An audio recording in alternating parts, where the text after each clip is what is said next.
Above വിശ്വാസം നിലവാരമുള്ള ഒരു പെൺകുട്ടിയാണ്. അവൾ അമ്മയോട് എപ്പോഴും പറയുമായിരുന്നു, അമ്മ എനിക്ക് 18 വയസ്സാകുമ്പോൾ അമ്മ എന്നോട് പറയണമെന്ന്. അപ്പോൾ അമ്മ വിചാരിച്ചതെന്ന് വെച്ച് കഴിഞ്ഞാൽ ഇവൾക്ക് ഡ്രൈവിങ് പഠിക്കാനായിരിക്കുമെന്നാണ് വിചാരിക്കുന്നത്. അപ്പം അവളത് വിചാരിച്ചത് അങ്ങനെയല്ല, 18 വയസ്സാകുമ്പോൾ എനിക്ക് ഉടമ്പടി എടുക്കാൻ പറ്റുമല്ലോ എന്നാണ്. അപ്പം അത്രയും തീഷ്ണതയുള്ള ആളാണ്. 18 വയസ്സാകുമ്പോൾ എനിക്ക് ഉടമ്പടി എടുക്കാൻ പറ്റുമല്ലോ, അതിനുവേണ്ടി ഇങ്ങനെ 18 വയസ്സാകാൻ കാത്തിരിക്കേ. അപ്പോൾ അവളുടെ അമ്മ ഒരു ടീച്ചറാണ്. അവൾ 18 വയസ്സായ അന്ന് വന്ന് ഉടമ്പടി എടുക്കും. അപ്പോൾ ഇതിനു വേണ്ടി ഇങ്ങനെ കാത്തിരുന്ന പോലെ വന്ന് ഉടമ്പടി എടുക്കും. ഉടമ്പടി എടുത്തിട്ട് ആൾ ഭയങ്കര തീഷ്ണതായിട്ടാണ് ഉടമ്പടി ചെയ്യണത്. വളരെ തെറ്റൊന്നുമില്ല, വളരെ തീഷ്ണതായിട്ടാണ് ആൾ ചെയ്തിരിക്കുന്നത്.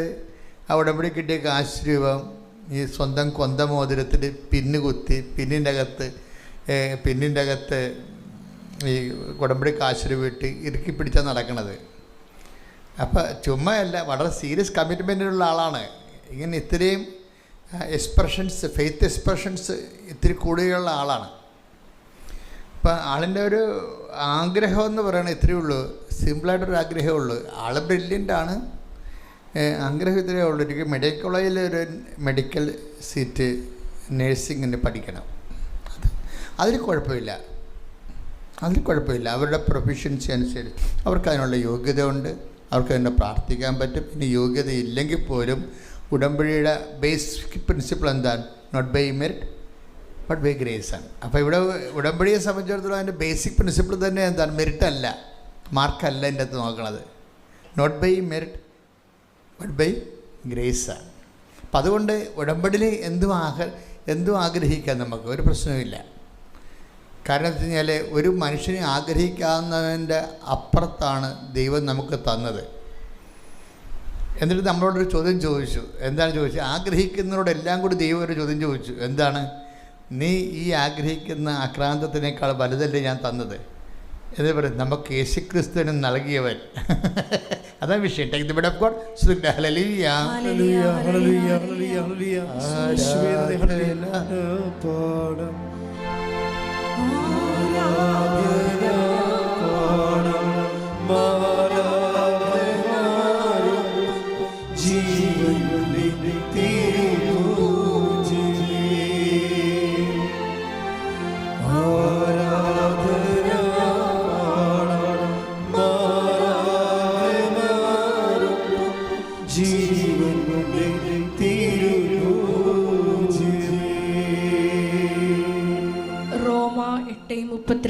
റോമ 8:32 ഏറ്റവും ഇത് ക്യാപിറ്റൽ വേർഡാണ് കേട്ടോ.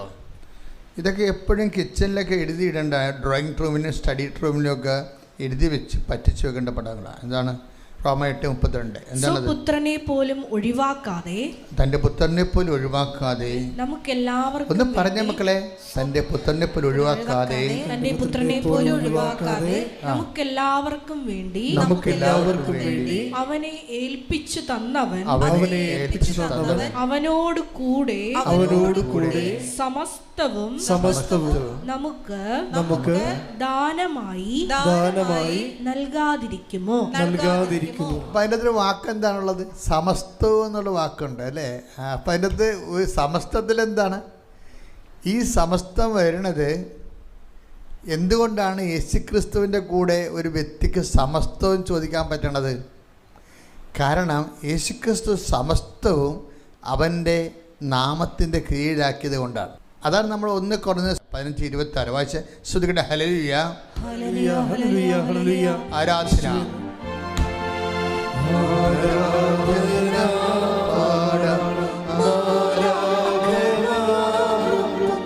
ജീവൻ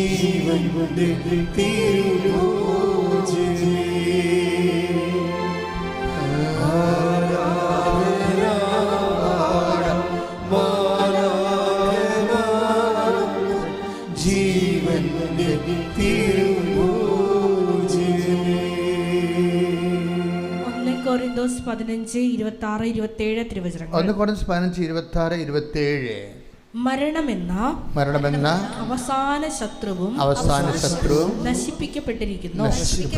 ദൈവം സമസ്തവും അധീനമാക്കി തന്റെ പാദത്തിൻ കീഴാക്കിയിരിക്കുന്നു. അപ്പൊ ദൈവം സമസ്തവും അവൻ്റെ പാദത്തിൻ്റെ കീഴിലാക്കിയിരിക്കുന്ന കൊണ്ടാണ് എന്താണ് നമുക്ക് യേശുക്രിസ്തു നൽകിയവൻ അവനോടുകൂടെ സമസ്തവും നമുക്ക് നൽകുകയില്ല എന്ന്. അപ്പോൾ ഓൾമോസ്റ്റ് നമ്മൾ ഉടമ്പടി വെക്കുന്ന എന്ത് വിഷയവും ഈ ഭൂമിയിൽ ഒരു മനുഷ്യൻ സർവൈവ് ചെയ്യാൻ, ഈ ഭൂമിയിലും വരാനിരിക്കുന്ന ജീവിതത്തിലും ഒരു മനുഷ്യൻ നിലനിൽപ്പിന് വേണ്ടി ചോദിക്കുന്ന എല്ലാ കാര്യങ്ങളും യേശുക്രിസ്തുവിൽ അതേ എന്ന് തന്നെയാണ്. അതാണ് സകല വാഗ്ദാനങ്ങളും യേശുക്രിസ്തുവിൽ യേസാണെന്ന് പറയുന്നത്. ശ്രുതികട ഹല്ലേലൂയ. Take the word of God. ഹല്ലേലൂയ ഹല്ലേലൂയ ഹല്ലേലൂയ ഹല്ലേലൂയ. യേശുവേ നന്ദി. ഹല്ലേലൂയ ഹല്ലേലൂയ.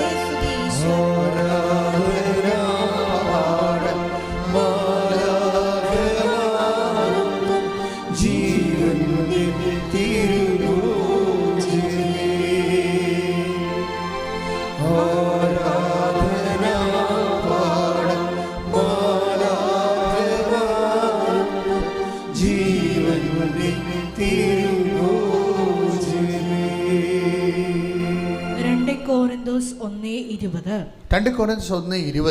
ദൈവത്തിന്റെ സകല വാഗ്ദാനങ്ങളും ക്രിസ്തുവിൽ അതേ എന്ന് തന്നെ. അതുകൊണ്ട് തന്നെയാണ് ദൈവമഹത്വത്തിന് അവൻ വഴി ഞങ്ങൾ ആമേൻ പറയുന്നത്. ഈ വചനങ്ങളെല്ലാം ഒരേ പ്രമേയമാണ് കൈകാര്യം ചെയ്യുന്നത്. എന്താണ്? യേശുക്രിസ്തുവിലെ നമ്മൾക്ക് ദൈവത്തോട് ഈ ജീവിതത്തിനും വരാനിരിക്കുന്ന ജീവിതത്തിനും നിലനിൽപ്പിനാവശ്യമായ എല്ലാ കാര്യവും ക്രിസ്തുവിൽ ദൈവം അടക്കിയിട്ടുണ്ട്. ഈ ക്രിസ്തുവിലാണ് നമ്മൾ വിശ്വസിക്കുന്നത്. അതാണ് വിഷയം. പക്ഷെ നമ്മൾ നിർഭാഗ്യവശാൽ എന്താ ചെയ്യണത്? നമ്മൾ വിഷയത്തിലാണ് വിശ്വാസം കണക്ട് ചെയ്തിരിക്കുന്നത്. അതിൻ്റെ വിഷയത്തിന് എന്തെങ്കിലും സംഭവിച്ചാൽ നമ്മുടെ വിശ്വാസത്തിന് എന്തെങ്കിലും സംഭവിക്കും. ഇത് നമ്മൾ റിക്കവർ ചെയ്യേണ്ട ഒരു അപകട മേഖലയാണ്. എന്താണ്? നമ്മൾ ഒരിക്കലും വിഷയത്തെ വിശ്വാസമായിട്ട് കണക്ട് ചെയ്യരുത്. കാര്യം എന്താണ്? വിഷയം ഓരോ മണിക്കൂറിലും ഓരോ വിഷയങ്ങളാണ്. ഇതിൻ്റെ കൂടെയൊക്കെ നമ്മൾ വിശ്വാസം കെട്ടിയിട്ട് കഴിഞ്ഞാൽ ഏത് സമയത്തും വിശ്വാസം ഡാമേജ് ആകാം. മനസ്സിലായില്ലേ? മനസ്സിലായില്ലേ? അപ്പോൾ എപ്പോഴും നമ്മൾ ശ്രദ്ധിക്കേണ്ടത് എന്താണ്?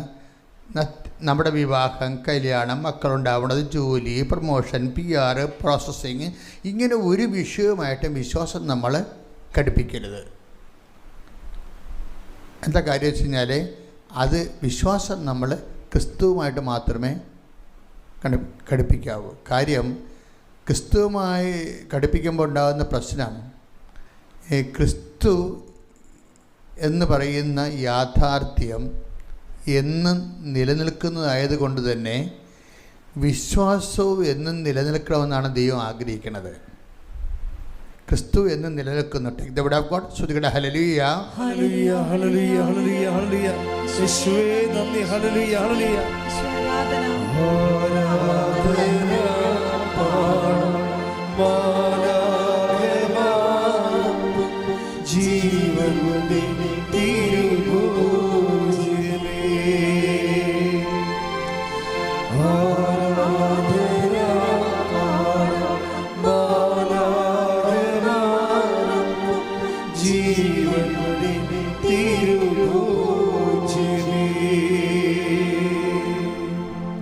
IPO season is here. Explore all open and upcoming IPOs on Grow. Get complete details from minimum investment, bidding dates, lot size, issue size, even the financials.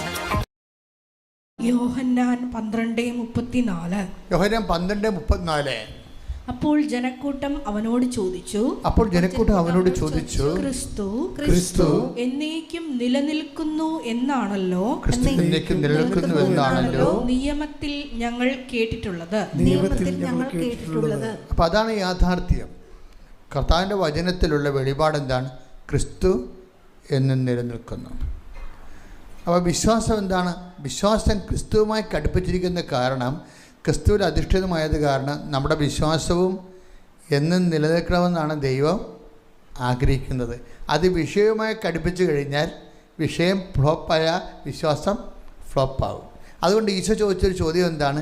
എങ്കിലും മനുഷ്യപുത്രൻ വരുമ്പോൾ ഭൂമിയിൽ വിശ്വാസം അവശേഷിക്കുമോ? Take the word of God. ശ്രദ്ധിക്കട്ടെ. ഹല്ലേലൂയ, ഹല്ലേലൂയ, ഹല്ലേലൂയ, ഹല്ലേലൂയ, ഹല്ലേലൂയ.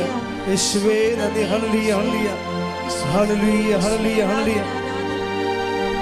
വിശ്വാസം നൽകണമേ നാഥാ, വിശ്വാസം നൽകണമേ, വിശ്വാസം നൽകണമേ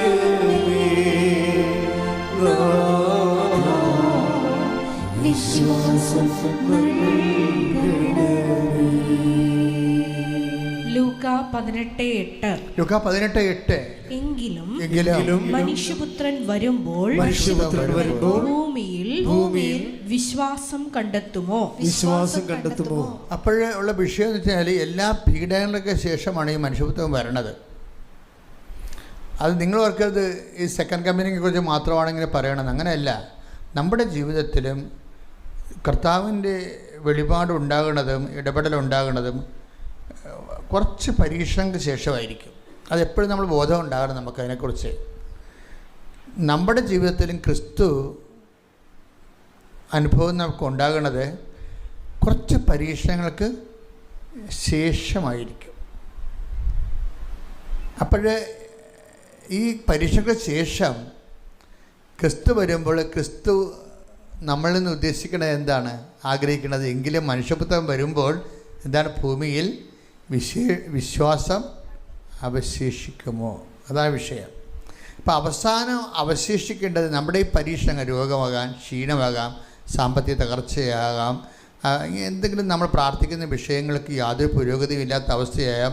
ഈ പരീക്ഷണങ്ങളുടെ എല്ലാ അവസാനം എപ്പോഴായാലും ക്രിസ്തു വരും. പക്ഷേ എപ്പോഴും വരുന്നത് അതൊരു നാഷണൽ ഹൈവേ കൂടിയാണെന്ന് വരണമെന്ന് നിങ്ങൾ വിചാരിക്കരുത്. മിക്കവാറും പഞ്ചായത്ത് റോഡിൽ കൂടിയായിരിക്കും വരണത്. പഞ്ചായത്ത് റോഡിൽ കുണ്ടും കുഴിയും വളവും തെരുവും കാടും യാതൊരു ട്രാഫിക്കും ഇല്ലാത്ത സ്ഥലത്തോട് ഞെരുങ്ങിയൊക്കെ വരും ക്രിസ്തു. ഒരിക്കലും നാഷണൽ ഹൈവേ കൂടി വരുമെന്ന് തോന്നില്ല. കാര്യം പീഡനങ്ങൾക്ക് ശേഷം എന്നാ പറയണത്, പീഡനങ്ങൾക്ക് ശേഷം എന്നാ പറയണത്. അപ്പോഴെപ്പോഴും വിശ്വാസത്തിൻ്റെ വില കൊടുത്തിട്ട് അവിടെ കിട്ടി ബോധിക്കണം.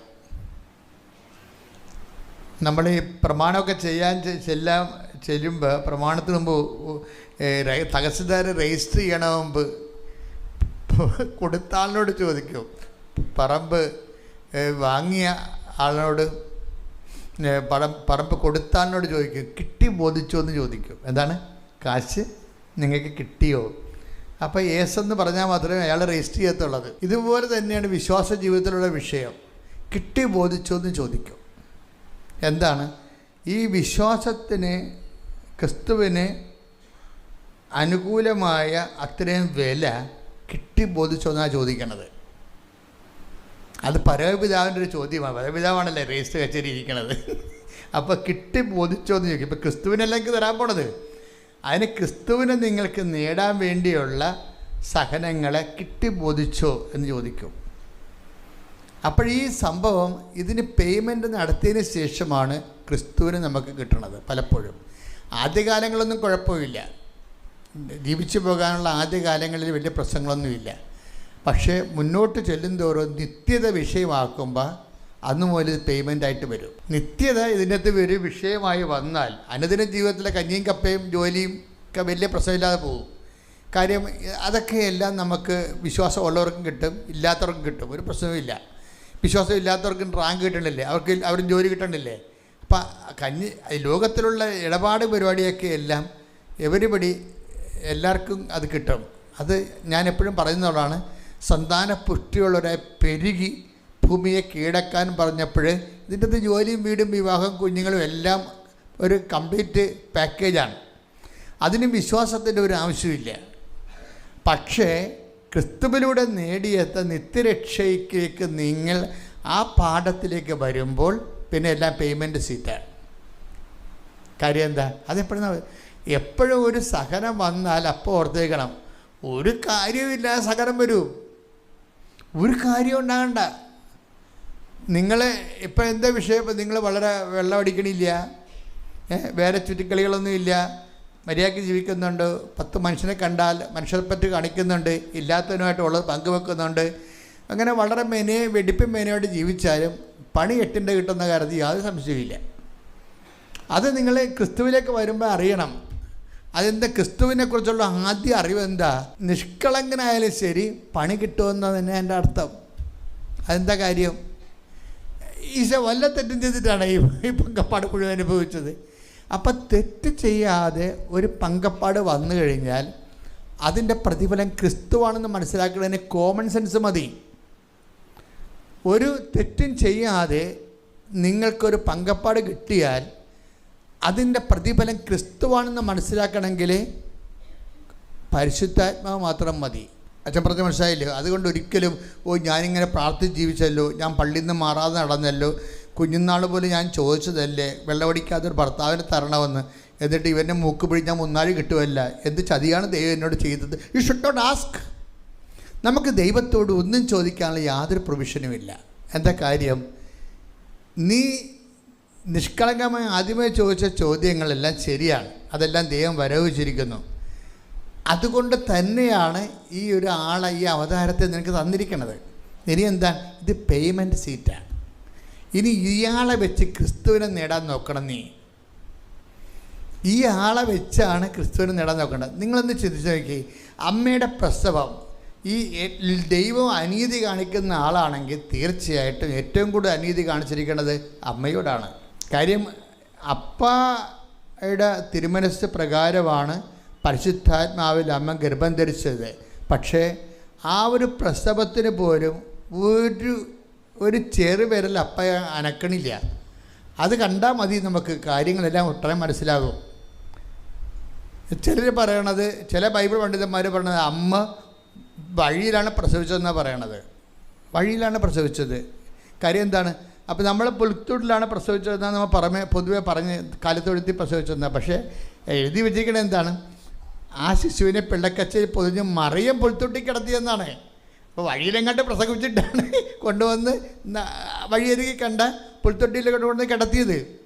അപ്പോൾ ഇതിന് അപ്പായ്ക്ക് എന്തെങ്കിലും തരത്തിലുള്ള സഹായം ചെയ്ത് കൊടുക്കേണ്ടതല്ലേ? അപ്പക്ക് പണ്ട് മുതലുള്ള പരിപാടിയാണ് സഹായം ഒന്നും ചെയ്ത് കൊടുക്കാതെ. കുരിശെ കിടന്ന് നിലവിളിച്ചിട്ട് സഹായം കൊടുത്തില്ലേ, പിന്നെയാണ് നമുക്ക് തരാൻ പോണത്. കുരിശെ കിടന്ന് ഏലോയിൽ ലമ സബദ്ധാനി എന്തുകൊണ്ട് നീ എന്നെ ഉപേക്ഷിച്ചും ചോദിച്ചിട്ട് സഹായം കൊടുത്തില്ല. അപ്പോൾ ഇതിൻ്റെ വിഷയം എന്ന് പറയുന്നത് ഈ കാര്യത്തിൽ ക്രിസ്തുവിനെ സംബന്ധിച്ചുള്ള നല്ല ജ്ഞാനമാണ്. എന്താണ് കാര്യം? ഐ കമൺ മൈ സ്പിരിറ്റ് എന്ന് പറയാൻ, ഞാൻ എൻ്റെ ആത്മാവിനെ സമർപ്പിക്കണമെന്ന് പറയാൻ, ക്രിസ്തുവിനെ സംബന്ധിച്ചിടത്തോളം നിത്യതയെക്കുറിച്ച് ആ നല്ല കള്ളൻ ആ വർത്തമാനങ്ങളൊക്കെ പറയുമ്പോഴേ നല്ല കള്ളനോട് സംസാരിക്കാൻ പറ്റത്തില്ല. കാര്യം നീര് വെച്ച ബോഡിയാണ്, നാക്കാണെ കുഴയാണ്, വെള്ളമെല്ലാം ഒലിച്ചുപോയി, രക്തത്തിന് വരെ ഇപ്പം മഞ്ഞ വെള്ളമാണ് ബോഡിയിൽ നിന്ന് വരുന്നത്. തവളയെപ്പോലെ ഇങ്ങനെ കുരിശെ കിടക്കുകയാണ്, മുഴുവൻ മുള്ളും കുത്തിക്കയറ്റി കിടക്കുകയാണ്. ഇതിൻ്റെ ഇടയ്ക്ക് നല്ല കൊള്ളനോട് പറയുകയാണ്, ഇന്ന് നീ എൻ്റെ കൂടെ പർദീസയിലായിരിക്കും. ആ രാജ്യത്തെക്കുറിച്ച് ക്രിസ്തുവിന് നല്ല ബോധമുണ്ട്. ആ കിടപ്പ് കിടക്കുമ്പോഴും താൻ പ്രവേശിക്കുന്ന നിത്യത, പിതാവ് നൽകുന്ന നിത്യതയെക്കുറിച്ച് ക്രിസ്തുവിന് ബോധമുണ്ട്. അതാണ് വിഷയം. ആ രാജ്യം ആണ്, നിത്യതയാണ് സമ്മാനമായി കൊടുക്കുന്നത് കൊണ്ടാണ് ഇടക്കാല ആശ്വാസങ്ങളൊന്നും കൊടുക്കാത്തത്. ഇടക്കാല ആശ്വാസങ്ങൾ തരാതിരിക്കുമ്പോൾ ബോധമുള്ള ക്രിസ്ത്യാനി നീ മനസ്സിലാക്കണം. എന്താ കാര്യം? നിനക്ക് നിത്യതയിൽ കർത്താവ് ഷെയർ തന്നിരിക്കുന്ന. കൈയടിച്ച് ശ്രദ്ധിക്കട്ടെ. ഹല്ലേലൂയ, ഹല്ലേലൂയ, ഹല്ലേലൂയ, ആഴമായ പ്രബോധനങ്ങൾക്ക് നന്ദി പറയുന്നു. ലക്ഷ്യമാക്കി ജീവിക്കുവാൻ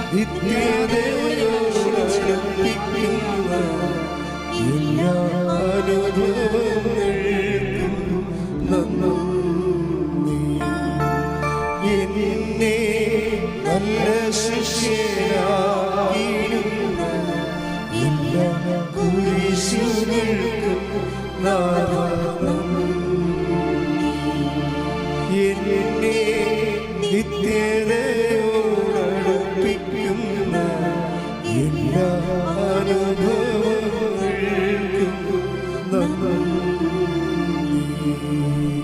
പരിശുദ്ധ പരമദിവ്യകാരുണ്യത്തിന് എന്നേരും ആരാധനയും സ്തുതിയും പുകഴ്ചയും ഉണ്ടായിരിക്കട്ടെ. പരിശുദ്ധ പരമദിവ്യകാരുണ്യത്തിന് എന്നേരും ആരാധനയും സ്തുതിയും പുകഴ്ചയും ഉണ്ടായിരിക്കട്ടെ. അപ്പൊ നിങ്ങൾ എന്നോട് ചോദിക്കും, പിന്നെ എന്നാത്തിനാച്ചാ ഉടമ്പടി എടുക്കണതെന്ന്. अगर आपके और मेरी तरह शरण कोई मनी भी आपके बारे में पता होता तो उसकी हालत नहीं होती. फ्लाइट्स, होटल, ये